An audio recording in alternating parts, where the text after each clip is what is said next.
له تصدى وما عليك ألا يزكى وأما من جاءك يسعى وهو يخشى صدق الله مولانا العظيم.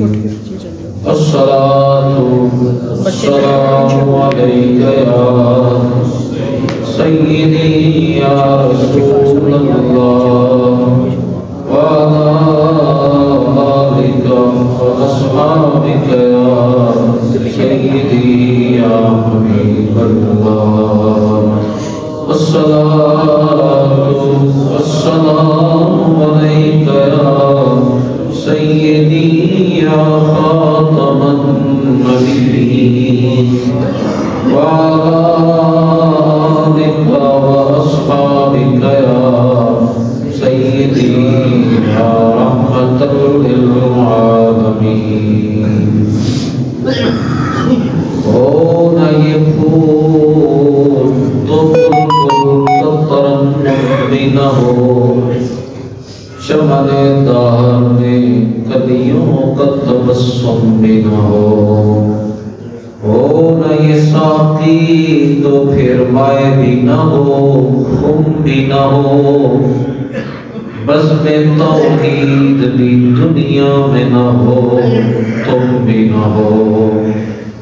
خیمہ افلاک کا استادہ اسی نام سے ہے، نبض ہستی تپش آمادہ اسی نام سے ہے.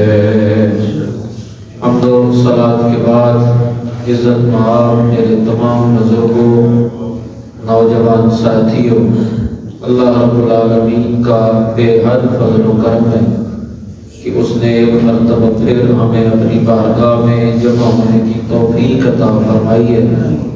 دعا ہے اللہ تعالیٰ آج کی حاضری بھی اپنی بارگاہ میں قبول فرمائے اور بار بار یہ جمعہ شریف پڑھنے کی سعادت اللہ تعالیٰ ہمیں تعلق آخر نصیب فرمائے.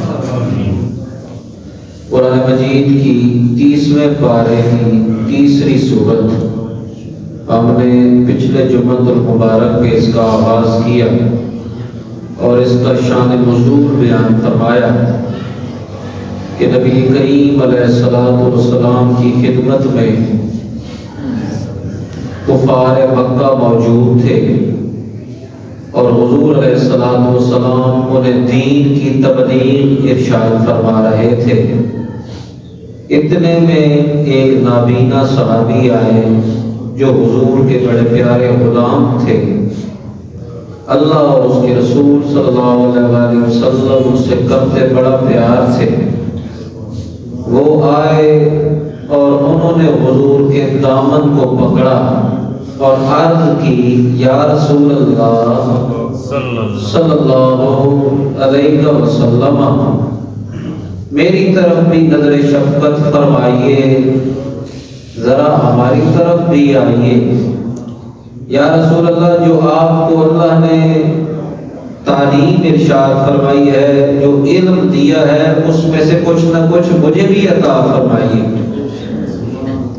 اب حضور چاہتے یہ تھے کہ سردار اگر مسلمان ہو جائے تو سمجھ لے پورا قبیلہ مسلمان ہو جائے گا. حضور اپنی جگہ پر ٹھیک تھے، ٹھیک ہیں اور حضور کی بات ہمیشہ ٹھیک رہے گی. وہ امتی نہیں ہے جو کملی والے کے فرمان کو یا حضور کی سنت کو رد کرے. وہ امتی نہیں ہے، وہ منافق ہے، وہ کافر ہے. حضور کی بات کا رد کرنا یا حضور علیہ السلام کی بات کا انکار کرنا یا ان میں سے کوئی باتیں نکالنا، یہ امتی کا کام نہیں ہے. یہ کسی کافر کا، مرتد کا، منافق کا کام ہو سکتا ہے. اور ہمارے دل میں ایک ذرہ برابر بھی اس میں کوئی شک نہیں ہے کہ جو میرے نبی نے فرمایا ہے، جو میرے نبی نے کیا ہے، جو میرے نبی نے خاموشی اختیار کی ہے وہ حق ہے، وہ سچ ہے، وہ تھا، وہ ہے، وہ رہے گا۔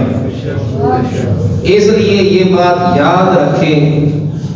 اب حضور چاہتے یہ تھے کہ اگر یہ مسلمان ہو جائیں تو پورا خاندان مسلمان ہو جائے گا، لیکن یقیناً جہاں پر حضور سوچتے ہیں پھر اللہ رب العالمین کے فرمان میں، اس کے عمل میں اور کملی والے کے عمل میں یقیناً حضور اللہ سے، تو اللہ رب العالمین نے یہ دیکھا کہ حضور نے اپنا رخ انور پھیر لیا، یعنی اس صحابی کا انداز، طریقہ ایسا تھا، کیونکہ وہ نابینا تھے، انہیں نظر نہیں آتا تھا، انہوں نے بات کی بجائے حضور کا دامن پکڑا، تو حضور کافروں کو تبلیغ ارشاد فرما رہے تھے تو حضور نے اپنا رخ انور پھیر لیا، تو اللہ رب العالمین نے فرمایا عبس وتولی، میرا محبوب چہرہ پھیرنے والے،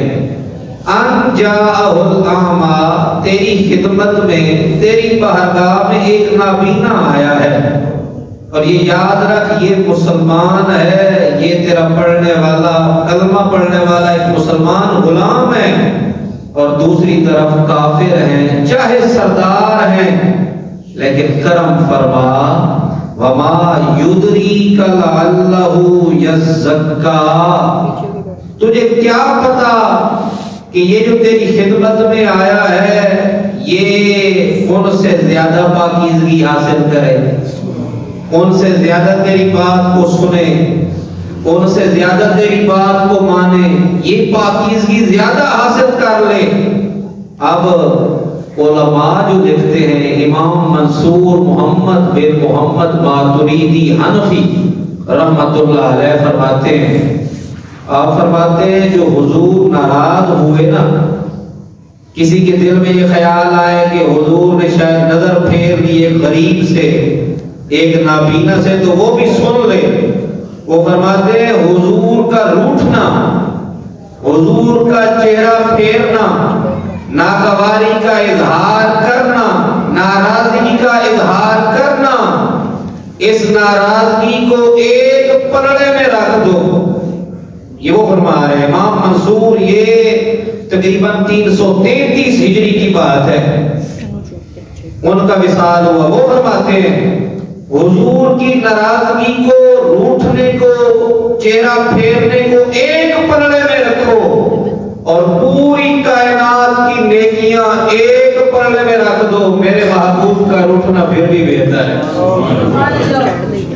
یہ کتنی بڑی بات ہے، یہاں تک، اور یہ بہت بڑے امام بول رہے ہیں، کتنا بڑا مقام ہے حضور کا ناراض ہونا، جب حضور راضی ہوں گے تو کتنا مقام ہوگا، سوچنے والی بات ہے نا۔ حضور ناراض ہوئے، کسی کے دل میں یہ خیال ہے، اور کئی لوگوں نے لکھا، کتابوں کی کتابیں لکھ دی، اور منافقین کا کام بھی یہی ہوتا ہے کہ منافق اعتراض اٹھاتے ہیں، لو جی یہ کیا ہو گیا جی، رب نے ایسے کہہ دیا، کیا ہو گیا، کتنا وہ کہہ دیا، اور رب اپنے محبوب کو بنا رہا ہے، اتنے مقام پہ پہنچا رہا ہے، رب کا دل کرتا ہے محبوب مجھ سے بولے، مجھ سے بات کرے، میں اس سے مخاطب ہوں، اور محبوب محب سے اگر بولے نا، اس کی طرف دیکھے نا، تو محب کی ہمیشہ خواہش رہتی ہے کہ جس محبوب سے میں پیار کرتا ہوں وہ مجھ سے بولے، میری طرف دیکھے، تو رب نے اپنے محبوب سے بات کی، محبوب و محب میں نہیں میرا تیرا، وہ جیسے بات کرتے رہے ان کی مرضی، تو رب العالمین نے یہاں پر فرمایا وما یدریک لعلہ یزکا، محبوب اگر تو کرم فرماتا، وہ جو نابینا تیری طرف آیا ہے، تجھے کیا معلوم ہو سکتا ہے وہ پاکیزگی اختیار کرتا، آگے فرمایا او یذکر فتنفعہ الذکر، ہو سکتا تھا کہ تیری نصیحت نصیحت کا اس پر زیادہ اثر ہو جاتا۔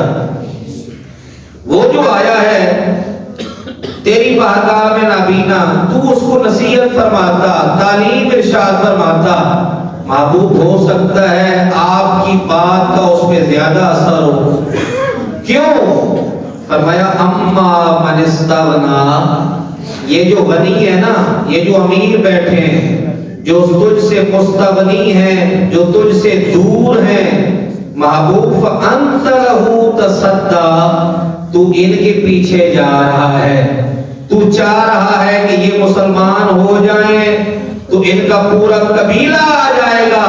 محبوب ہمیں امیر نہیں چاہیے، ہمیں سردار نہیں چاہیے، ہمیں کالا بلال چاہیے، ہمیں تیرا غلام چاہیے، دل کا صاف چاہیے، بندہ ہوئے ایک۔ بابا جی کہتے تھے ایک ہوئے تھے بندے کا پتر ہوئے، ہمیں چاہیے ایک بندے کا پتر، خالد بن ولید جیسا ایک ہو تو پھر کئی دشمنوں کی صفیں لتاڑ کے رکھ دیتا ہے۔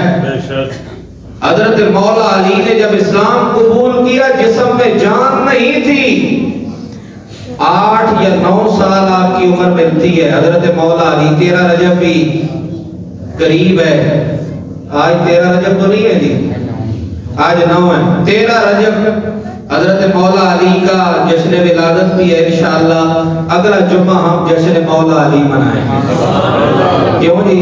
ہم حضرت مولا علی کو بھی مانتے ہیں، صدیق اکبر کو بھی۔ 13 رجب اگلا جمعہ انشاءاللہ مولا علی کے نام، ہم نے زندگی بھی حضور کے غلاموں کے نام لگائی ہوئی ہے۔ تو حضرت مولا علی کے جسم میں جان نہیں تھی، جب حضور نے اعلان نبوت فرمایا، یہ چھوٹا سا بچہ کانپتی ہوئی ٹانگوں کے ساتھ کھڑا ہوا اور عرض کرنے لگا، کہنے لگا آقا اگر اجازت ہو، اے میرے محبوب، میرے بھائی، آپ صلی اللہ علیہ وسلم چچا زاد بھائی تھے نا، حضرت مولا علی کے کزن تھے، چاچے کے بیٹے تھے نا، اے بھائی مجھے اجازت ہو تو میں کچھ بیان کروں۔ کہا علی آپ چھوٹے ہو، کیا کہو گے؟ کہا مجھے کہنے دیں، کیا کہو گے؟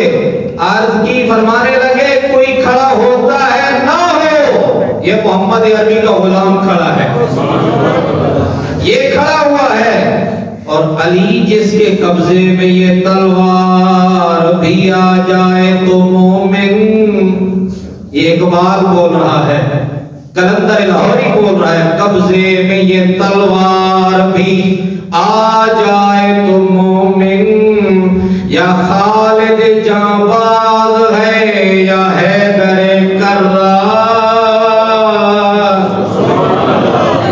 اور جس پہ راضی ہو جائے سرکار وہ بنتا ہے حیدر کرار۔ یاد رہے ایک ہو اور ہو بندہ صحیح خالص، او یذکر فتنفع ذکرا اما من استغنا، محبوب ان کے پیچھے یہ جو تجھ سے مستغنی ہے یہ تجھے چھوڑ جائیں گے، اگر کھڑا ہوگا نا یہی نابینا کھڑا ہوگا، یہ ابو جہل آخر تک ایمان لانے والا نہیں ہے، تو ان کے پیچھے نہ جا، فَأَنْتَ لَهُ تَصَدَّى، محبوب تو ان کے پیچھے ہے کہ یہ ایمان لے آئیں گے، تو اپنی جگہ پر ٹھیک ہے، لیکن جو ہم دیکھ رہے ہیں وہ نظر کچھ اور ہے۔ محبوب کرم فرما اس نابینا کو اپنے سینے سے لگا۔ اب کیا ہے؟ وَمَا عَلَيْكَ أَلَّا يَزَّكَّى، رب تسلی دے رہا ہے، ساتھ میں حکم دیا نا محبوب ان کو چھوڑ دے، ان کو دفع کر، چھوڑ، کیا کر؟ اپنے اس غلام کی طرف چہرہ پھیر، اور پتہ تسلی کیسے دے رہے ہیں؟ آپ کہتے ہیں محبوب اب تو گھبرانا نہیں، یہ مسلمان ہو یا نہ ہو، یہ نابینا، یہ غریب، یہ مسکین تیرے لیے کافی ہے، تیرے لیے کافی ہے۔ اور قرآن مجید کہتا ہے نا اذا جاء نصر اللہ والفتح، جب اللہ کی طرف سے آئے گی نا نصرت اور فتح تو کیا ہوگا؟ وَرَأَيْتَ النَّاسَ يَدْخُلُونَ فِي دِينِ اللَّهِ أَفْوَاجًا، تم لوگوں کو دیکھو گے کہ فوج کی شکل میں، لشکر کی شکل میں اسلام میں داخل ہو جائیں۔ محبوب گھبرا نہیں، تیرے لیے یہی غریب ہی کافی ہیں۔ اب محبوب کو تسلی دی، فرمایا وَمَا عَلَيْكَ أَلَّا يَزَّكَّى، محبوب یہ مسلمان ہوں یا نہ ہوں گھبرا نہیں، ان سے کوئی تجھے نقصان نہیں ہونے والا۔ فرمایا وَأَمَّا مَنْ جَاءَكَ يَسْعَىٰ، محبوب کرم فرما، یہ جو تیری طرف دوڑتا ہوا آیا ہے، یہ جو نابینا تیری خدمت میں آیا ہے، کرم فرما اس کی طرف بھی نظر اٹھا۔ وَهُوَ يَخْشَىٰ، یہ جو نابینا ہے اس کے دل میں مجھ رب العالمین کا پیار ہے۔ وَهُوَ يَخْشَىٰ، یہ ہم دونوں سے پیار کرنے والا ہے، یہ ہم سے ڈرنے والا ہے۔ وَهُوَ يَخْشَىٰ، یہ تقوی اختیار کرنے والا ہے، اور وہ تو بھی مسلمان بھی نہیں ہوئے، مہربانی کر اس کی طرف نظر اٹھا۔ اب مجھے بتائیں ان جملوں میں کہیں پر سختی نظر آئی ہے؟ ان کہیں جملوں پر یہ کیا ہے؟ جب بندہ کسی پیارے سے کہتا ہے نا، ہم اگر کسی سے بات کریں کسی پیار کرنے والے سے، بھائی بچے پیارے، جب ماں والد اپنے بچے کو سمجھاتے ہیں پیار کی زبان میں، تو یار اس طرح نہ کر، یہ نہ کر، اس طرح ہونا چاہیے، تو اللہ رب العالمین اپنے انداز میں اور ان والدین سے کہیں بڑھ کر اپنے محبوب سے پیار فرما رہا ہے اور سمجھا رہا ہے اور بتا رہا ہے کہ مجھے اپنے محبوب سے کتنا پیار ہے۔ فرمایا وَهُوَ يَخْشَىٰ، محبوب اس کے دل کی طرف دیکھ، یہ تجھ سے بھی پیار کرنے والا ہے، مجھے رب العالمین سے بھی پیار کرنے والا ہے۔ فَأَنْتَ عَنْهُ تَلَاهَا، محبوب دیکھ جب یہ تیری خدمت میں آیا اور تو نے اس کی طرف نظر بھی نہیں پھیری، دیکھنا اب کتنے ہم نے تجھے بتایا کہ کتنے پیار سے آیا ہے اور دوڑتا ہوا آیا ہے، اور تو نے اس کی طرف نظر ہی نہیں پھیری، دوسری طرف چہرہ کر لیا، محبوب اس کی طرف دیکھا ہی نہیں ہے۔ اب جب یہاں تک بات ہو گئی، اللہ رب العالمین نے اپنے انداز میں سمجھا لیا، تو پھر کیا ارشاد فرمایا؟ موضوع بدل گیا، موضوع بدل گیا۔ اصل میں نے آپ کو پچھلے جمعہ پر بتایا یہ تھا کہ حضور کی زندگی ہمارے لیے کامل نمونہ ہے، تو یہ جو بات حضور سے ہوئی، حضور نے رخ پھیرا، اگر حضور رخ نہ پھیرتے تو ہمارے تک یہ بات نہ پہنچتی۔ تو اللہ تعالیٰ نے جب اس چھوٹی سی بات پر اپنے محبوب کی یہ ادا پسند نہ فرمائی اور اپنے محبوب کو سمجھایا، بتایا، اصلاح فرمائی، تو مجھے بتائیں ہم کتنے بڑے گناہگار ہوں گے جب ہمارے دروازے پر کوئی غریب آتا ہوگا، کوئی مسکین آتا ہوگا، کوئی نابینا آتا ہوگا، کوئی معذور ہمارے سامنے سے گزرتا ہوگا اور ہم اس کا مذاق اڑاتے ہوں گے، تو رب العالمین کتنا ناراض ہوتا ہوگا۔ اللہ رب العالمین نے اپنے محبوب کو سمجھایا، بتایا، بتا کر پھر آگے کیا ارشاد فرمایا؟ فرمایا کَلَّا إِنَّهَا تَذْكِرَةٌ، فرمایا یہ قرآن تمہارے لیے نصیحت ہے۔ کس کے لیے نصیحت ہے؟ ہمارے لیے، ہمارے محبوب کی اوپر تو نازل ہوا ہے، وہ تو حضور نصیحت فرمانے والے ہیں۔ قرآن آگے بات ارشاد فرمایا کَلَّا إِنَّهَا تَذْكِرَةٌ، یہ قرآن تمہارے لیے نصیحت ہے۔ اور پھر فرمایا فَمَنْ شَاءَ ذَكَرَ، اب جس کے من میں آئے وہ پائے روشنی۔ یہ قرآن جو بھی اس کو سینے سے لگائے گا وہ خود پاک ہوگا، ساتھ دوسروں کو بھی پاک فرمائے گا۔ فَمَنْ شَاءَ ذَكَرَ، جس کے دل میں آئے، جس کے من میں آئے، وہ قرآن سمجھ کر عمل کر کے نصیحت اس سے پائے۔ فَمَنْ شَاءَ ذَكَرَ، اب اللہ رب العالمین نے یہاں پر قرآن مجید کی عظمت کو بیان فرمایا۔ وہ ایک اردو والا تھا، وہ کہتا تھا قرآن تیری صورت کا دیوان نظر آیا، تیری نعت کا عنوان نظر آیا، معذاب ہے آنکھیں تو وہ شمس ہے رخ ناصر، قرآن کے چہرے پہ قرآن نظر آیا۔ حضرت انس بن مالک فرماتے ہیں جب رسول اللہ صلی اللہ علیہ وآلہ وسلم مسکرا کے دیکھتے تھے نا، ہمیں ایسے لگتا تھا جیسے قرآن کھل گیا، جیسے قرآن کھل گیا ہو۔ تو اب اللہ رب العالمین نے یہاں پر قرآن مجید کی عظمت کو بیان فرمایا۔ یہ جو ہم چھوٹے چھوٹے بچوں کو بلاتے ہیں اور بلا کر اعلان کر کے ہم کہتے ہیں کہ سینے میں قرآن کی شمع جلاؤ، ان کو مسجد میں بھیجو تاکہ وہ خود بھی پاک ہو جائیں اور ان کے صدقے پوری کائنات پاک ہو جائے۔ ہم یہ صبح سے لے کر شام تک پیغام پھیلا رہے ہیں اور الحمدللہ کئی بچے اس قرآن کو یاد کر کے اپنے سینے کو روشن کر رہے ہیں۔ دعا ہے اللہ تعالیٰ اس قرآن مجید کی شمع ہمارے سینوں میں روشن فرمائے اور ہمارے بچوں کو علم دین کی سمجھ عطا فرمائے۔ فمن شاء ذکر، پھر فرمایا فی صحف مکرمہ، فرمایا یہ صحیفہ بڑا پاک ہے، یہ قرآن بڑا پاک ہے۔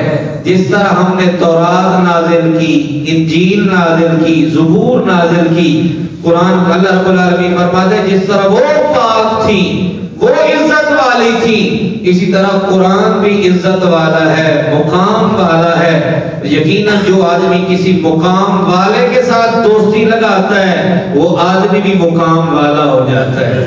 اور حضور نے اس کا مقام ارشاد فرمایا جو آدمی حافظ قرآن ہو با عمل کرنے والا ایک قبرستان سے گزر جائے، اللہ رب العالمین ان قبرستان والوں سے 40 دن تک عذاب کو اٹھا دیتا ہے۔ تو یہ کس کی وجہ سے اس کو مقام ملا؟ قرآن کی وجہ سے۔ اور رب نے ارشاد فرمایا فی صحف مکرمہ، یہ قرآن مجید عزت والا صحیفہ ہے، مقام والا ہے، تکریم والا ہے۔ جس طرح تورات، زبور، انجیل ہماری کتابیں تھی، لیکن ان سب سے اعلیٰ ہم نے قرآن کو بنایا ہے، اس لیے کہ اس کی حفاظت کا ذمہ بھی ہم نے خود اٹھایا ہے۔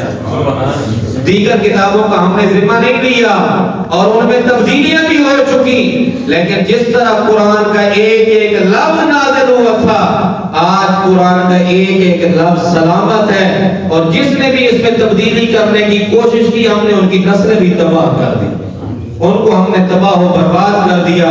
پھر فرمایا مرفوعۃ مطہرہ، یہ قرآن بلندی والا بھی ہے، پاک بھی ہے۔ یہ قرآن بلندی والا بھی ہے، پاک بھی ہے۔ اور کیوں بلندی والا ہے؟ فرمایا بِأَيْدِي سَفَرَةٍ، اس کی حفاظت کا ذمہ ہم نے فرشتوں کے ذمہ لگایا ہے، اس کی حفاظت کا ذمہ ہم نے فرشتوں کے ذمہ لگایا ہے۔ اس کو پہلے ہم نے لوح محفوظ پر محفوظ فرمایا، فرشتے اس کو لکھتے رہے۔ آگے فرمایا بِأَيْدِي سَفَرَةٍ، فرشتوں نے اپنے ہاتھ سے لکھا، اس کو سلامت رکھا، لوح محفوظ پہ یہ محفوظ رہا۔ ایک جگہ وہ پاک تھی اور ایک جگہ یہ بندہ مومن کا دل ہے، یہ پاک تھا۔ قرآن ادھر بھی سلامت ہے، قرآن ادھر بھی سلامت ہے، قرآن ادھر بھی سلامت تھا، قرآن ادھر بھی سلامت ہے۔ اور ہم اکثر کہتے ہیں چھوٹے چھوٹے بچوں کو قرآن پڑھائیں، کیونکہ بچے کا دل پاک ہوتا ہے، اور جتنا بھانڈا پاک ہو دودھ اتنا پاک ہوتا ہے، دودھ صاف رہتا ہے اور نور اسی میں سماتا ہے جس کا سینہ پاک ہو۔ تو میرے بھائیوں اپنے بچوں کو قرآن سکھائیں، بتائیں، سمجھائیں، تاکہ وہ آگے قرآن مجید کی تعلیم پھیلائیں، میرے نبی کا دین عام ہو جائے، میرے نبی کا دین عام ہو جائے۔ فرمایا بِأَيْدِي سَفَرَةٍ، یہ پاک ہاتھوں سے لکھا گیا ہے اور پاک ہی اس کو محفوظ کر رہے ہیں۔ آگے فرمایا آخری آیت کرام باررہ، اور یاد رہے وہ جو فرشتے ہیں وہ بھی بڑی تکریم والے ہیں، ان کے ذمہ کوئی گناہوں سے پاک ہیں، وہ کوئی گناہ کرنے والے نہیں، ان کا ایک ہی کام ہے، وہ عبادت کرتے ہیں بس۔ حالانکہ انسان کو اللہ تعالیٰ نے بنایا، یہ روزی بھی کماتا ہے، کھاتا بھی ہے، پیتا بھی ہے، جھوٹ بھی بولتا ہے، دھوکے بھی کرتا ہے۔ حالانکہ اللہ نے یہ ڈیوٹی نہیں لگائی دھوکہ کرنا، گناہ کرنا، لیکن یہ سارے کام کرتا ہے۔ فرشتوں کا ایک ہی کام ہے، وہ پاک ہیں، وہ ہر وقت عبادت میں ہیں۔ اللہ تعالیٰ کہتا ہے جب جس قرآن کی عبادت کرنے والے اتنے پاک ہیں، یہ قرآن کتنی عظمت والا ہوگا، کتنی عظمت والا ہوگا۔ تو آج ہم یہاں تک پہنچے ہیں، انشاءاللہ اس سورت کو سورہ عبسہ 30واں پارہ یہ ہماری چل رہی ہے۔ اگلا جمعہ میں نے کہا انشاءاللہ ہم حضرت مولا علی کے جشن میں منائیں گے انشاءاللہ۔ حضرت مولا علی المرتضیٰ رضی اللہ تعالیٰ عنہ کا ذکر خیر ہوگا۔ دعا ہے جتنا سنا پڑھا سمجھا اللہ تعالیٰ اس کے اوپر عمل کرنے کی توفیق عطا فرمائے۔ وما علیہ الا البلاغ المبین۔ سنت